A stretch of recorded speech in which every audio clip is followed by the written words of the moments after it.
Come on, you knew this video was coming. I couldn't resist the temptation. No? Okay, I'll see myself out. Now, I have a very strained relationship with jukebox musicals. I don't typically end up liking them. Normally I lack the attachment to the original artist or their music because, you know, I'm a musical theatre girly through and through.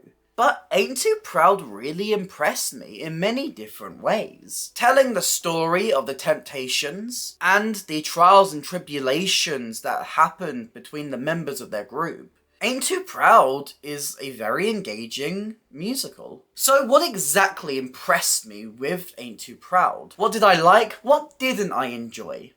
Let's find out. But if you haven't seen my face before, hi, I'm Ellie. I talk about theatre. I do reviews, I do discussions, I do video essays, and if any of that sounds interesting to you, please consider hitting like and subscribe. It really helps me out and helps out the channel. But let's talk about Ain't Too Proud. I think the first thing I want to mention is this staging and the set, because damn, it is slick. They have got this down to a T. When you think about it and actually look at it, the set is quite simple. We have different screens that go up and down, featuring a lot of projection and LED screens, with a couple of smaller set pieces here and there, and also a giant Motown M, which, yeah, I enjoy. But the way that they put it all together really helps the pace of the show. It is a very long first act. I'm going to tell you that right now. Just straight off the bat, it is a very long first act, and it could do with being cut down a little bit further. Especially when it's compared to Act 2, which is notably shorter. But I think this pace is almost forgivable, because the show does a really good job at taking you from scene to scene to scene. The screens and the signs scream showbiz. And although it does kind of rely on text too much, specifically in a very similar font to that I use in every single YouTube thumbnail, so that's fun, it does work incredibly well, and makes the show feel really visually interesting. I think my other kind of net positive is the actual story that they're adapting. I think that this is actually really, really interesting. I, for the entire show, was fully engaged with this story. Less so with the way that they tell it, but the actual content of the show is really, really strong. We see how the members come and go, there's so much tension within the group, and the moments where they really do focus on this and allow you into the temptations and the infighting and how they dealt with this as a group. It's so full of drama, it almost feels perfectly designed for the stage. There's no doubt in my mind that this story fits being a musical. It's very enjoyable, but it's kind of strung together with a lot of narration. And because it goes really fast through this pace of the show, it almost misses some of those really strong emotional punches that it could really hit. On the whole, I'm positive about this. I think the whole story is really engaging and they do a good enough job. I just think the way that they structure it doesn't always complement the harsher moments and the really deep tragedies that this group did go through, and the losses that they suffered. There's an example of this in Act 2 where they get it just right. They really spend the time on that one member of the group to give them the proper send-off that they deserve. But I don't think all of these emotional beats get that time. The music in this show is good. It's really good. It's good because it's Motown music, and Motown music is great. You have so many classics in here. My Girl is incredible. Papa Was a Rolling Stone. And it even takes other Motown music not by The Temptations. You have a couple of songs by The Supremes. You've got Shout, which is so upbeat and poppy, and I love that song. I love that song. Throw your hands up and shout, ba da bam, ba da shout, ba da da ba ba ba shout. This score is memorable, and even as someone who, I went into this not knowing the music, I loved it.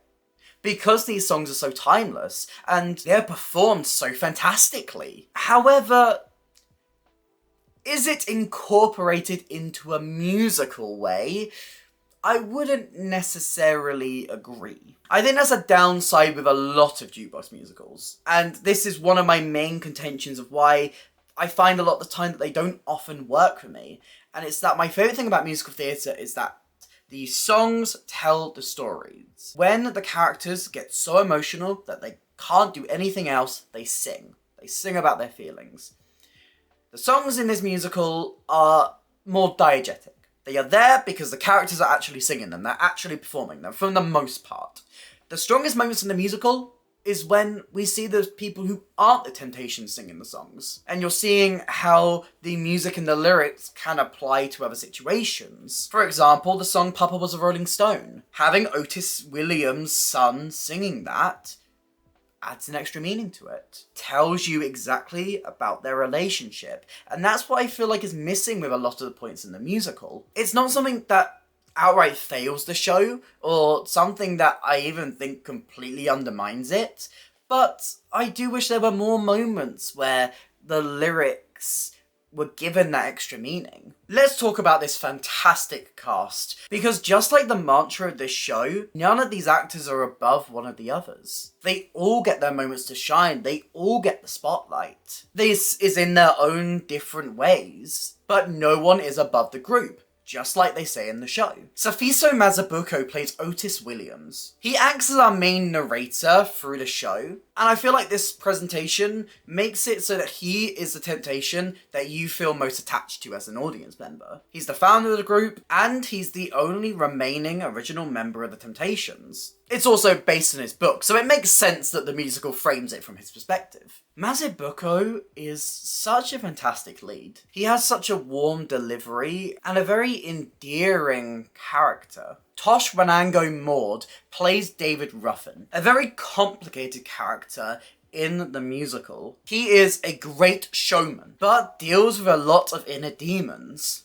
And I feel like Tosh portrays this incredibly well. He has all of the moves, and he does them incredibly. If you compare him to the original David Ruffin, it's almost spot on. With that flair and the kicking of the mic stand, and it's all really impressive. And just on a general note, Tosh is sadly out of the show due to an injury at the moment, so I am wishing him the speediest recovery so he can get back to doing what he does the best. Mitchell Zingaga plays Eddie Kendricks, a very outspoken member of the group. Mitchell's character provides a lot of the tension between the group, and is always reminding people of the motto, no one is above the group.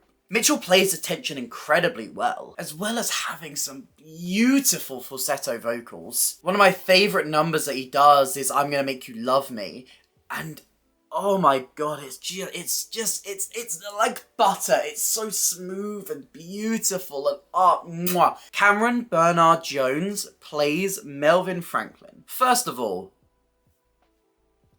that bass voice. Ooh. Ooh. Franklin isn't the most outspoken member of the group, but he feels like such a great heart to it. His friendship with Otis Williams is really well explored, and Mazibuko and Jones play off each other really, really well. And finally there's Kyle Cox, who plays Paul Williams. His dancing is incredible. He also gets some of the strongest emotional beats, especially in Act 2, where Cox pulls this off to heartbreaking results. Altogether, I would give Ain't Too Proud 4 stars. I think it has its fatal flaws here and there, but a lot of this is so easily forgiven because of its great story, because of these performances, because of this fantastic ensemble, and the slickness of the staging and the set.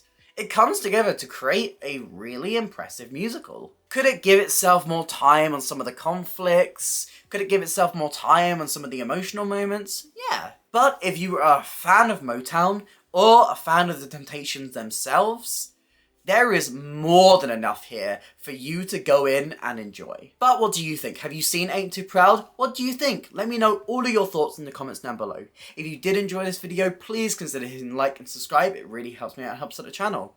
There's some links to my videos on screen right now, and a link to my Instagram if you want to drop me a follow over there. But that's it for me today, and I'll hopefully see you next time. Bye!